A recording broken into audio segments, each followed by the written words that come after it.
Another way to show the statistic is using the pictures with PNG format into ways of fill and outline. That now you are seeing the examples of each. That I use this way to show the effective factors for child growth. Actually, this is hypothetical and it is just used for our example. It is not taken from a varied source. Well, let's see how did I make it. I create a blank slide to show how they can be made. With regards to our presentation, we need some icons that we should download them into ways, fill and outline. That I have downloaded these icons with fill and outline from the flat icon site. And I have saved it in a folder.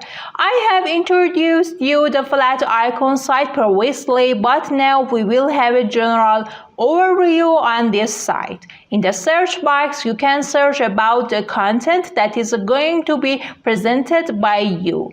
As you see for the topic that you search, there is a fill mode and an outline mode that you can download them with the PNG format. I have already downloaded the icons with fill and outline mode that now I will use downloaded icons. Copy it and paste it in a new slide. While both pictures are selected, I reduce the size of icon by holding the Shift key. And as you see, with one content, we have two icons in the form of fill and outline. The outline which shows the emptiness and the fill which is the filled icon. Outline icon should be under the fill icon. To do this, we right-click on it and use the send to back option.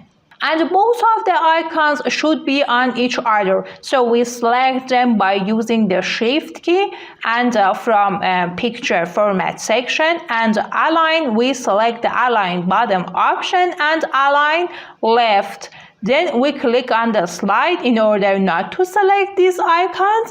For example, I want to say that the effect of the nutrition on the child growth is 50%. Then we select the fill icon and use the crop option. And we let the 50% of this icon remain and we cut the rest. And the outline icon will be shown instead of the amount that has been cut, and it shows the emptiness. Now, for giving more information, we use the text box and show the topic or the percentage here. For example, we show that the effect of nutrition on the child growth is 50%, and we can do the same for other pictures. It was all about the bar chart by the help of the pictures with the fill and outline format. In the next video, we will have the creative design of the donut charts.